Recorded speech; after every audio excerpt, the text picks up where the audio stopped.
WhatsApp guys, welcome back to the reaction video. आज की video में हम देखेंगे कि फिर हिले 57 मुस्लिम देश, शख्स निकला एक्स मुस्लिम।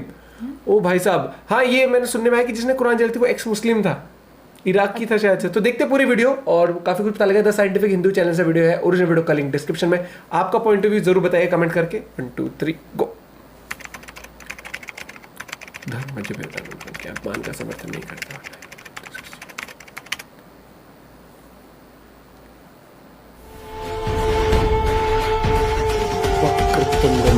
सूर्य कोटि समप्रभ।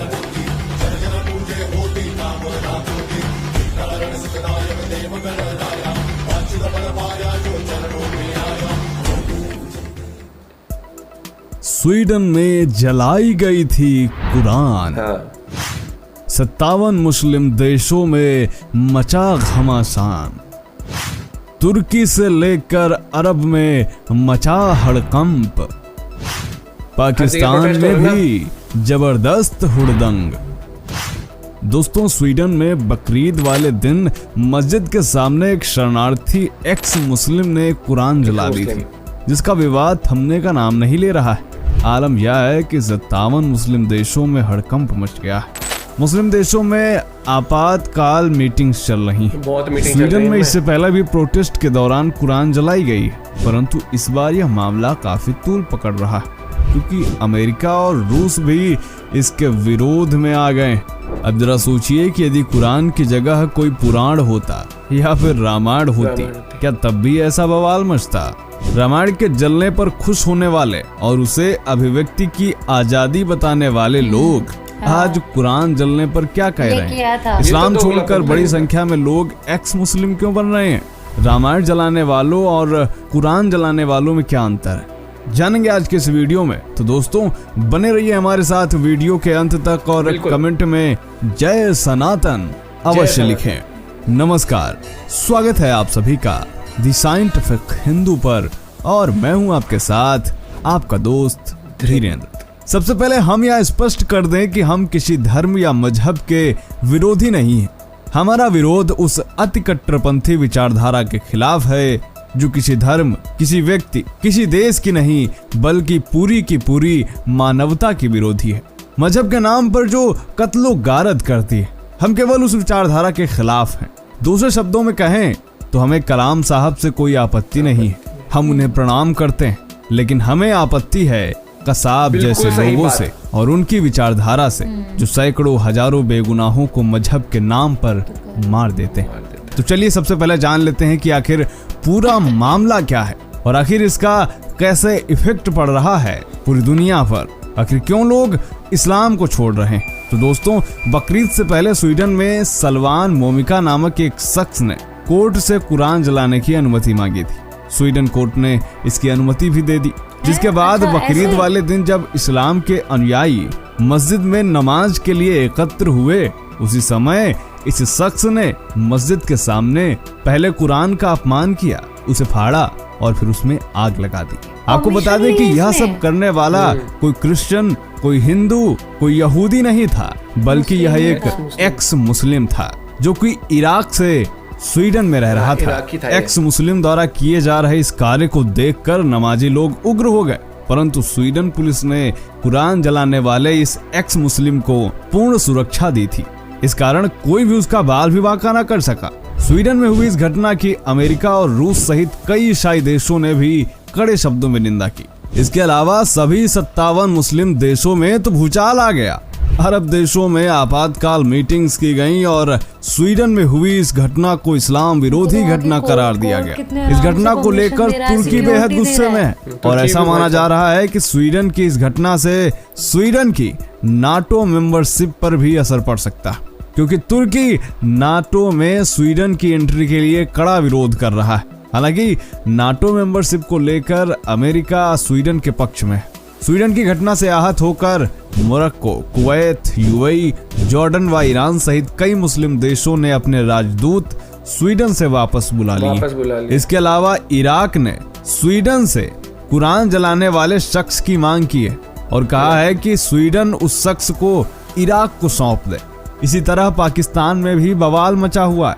पाकिस्तानी मीडिया के अनुसार पाकिस्तानी संसद में संयुक्त सत्र बुलाया गया, जिसमें स्वीडन में हुई घटना पर निंदा प्रस्ताव पास किया जाएगा। इसके अलावा शहबाज सरकार ने इस घटना पर विरोध दर्ज कराने के लिए पूरे पाकिस्तान में प्रदर्शन का ऐलान किया है।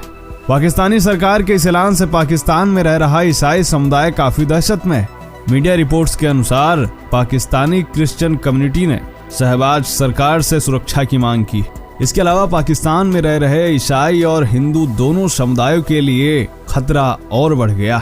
सारांश में कहें तो सभी इस्लामिक देशों में भीषण बवाल मचा हुआ है। यहाँ ध्यान देने वाली बात यह है कि इन देशों में कट्टरपंथी मुसलमानों के निशाने पर केवल कुरान जलाने वाला शख्स ही नहीं है, बल्कि वह लोग भी हैं जो इस्लाम को नहीं मानते। स्वीडन में फिलहाल कुरान जलाने वाले शख्स को पुलिस ने गिरफ्तार कर लिया।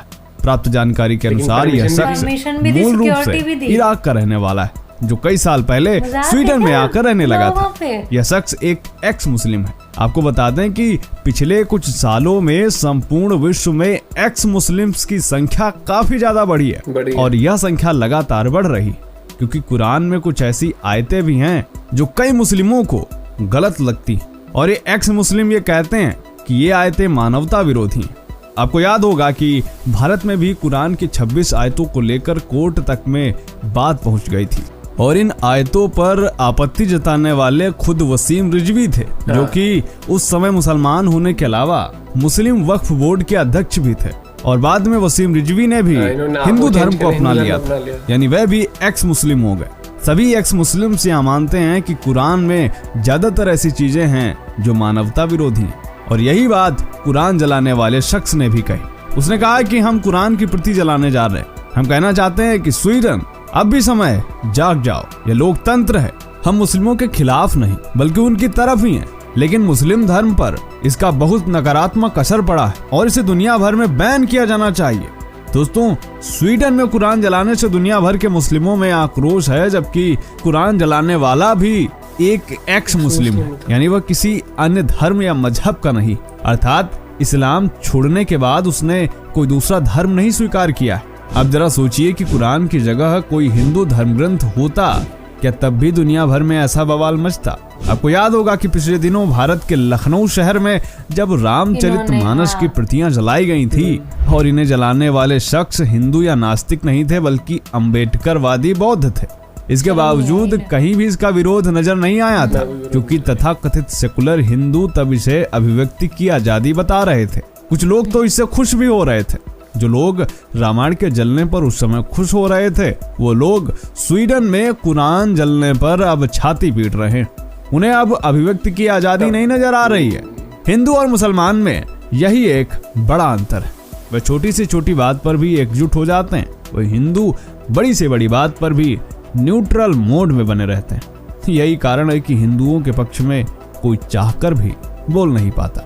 आपके क्या विचार हैं, कमेंट जरूर करें। हमारा वीडियो आपको कैसा लगा? मुझे देखो सिर्फ एक चीज ये अजीब लगी वहां के कानून की कि परमिशन दे के अरेस्ट कर रहे हो, या तो तुम परमिशन नहीं देते, परमिशन देके फिर सिक्योरिटी भी दी जब वो कर रहा था, दिखाया था ना। भाई बहुत स्ट्रेंज था वो चीज। मतलब पता है क्या, वो कोई नशे करके तो नहीं बैठे थे वहां पर जजमेंट टाइम पे। मुझे ये लगता है कि आपके लॉ एंड ऑर्डर को ना लोग मजाक में लेने लगे। मजाक ही बनाया उन्होंने, खुद ही बना दिया। मेजर गौरव सर की बात है, बिल्कुल ठीक है कि आओ तुम्हें बहुत तकलीफ है, तुम्हारे बहुत गलत हुआ है, आओ हमारे देश में हम तुम्हें जगह देंगे, आओ तुम हमारे देश में रहो, हमारे देश से कानून फॉलो करो। वो कानून फॉलो तो करते ही नहीं है भैया।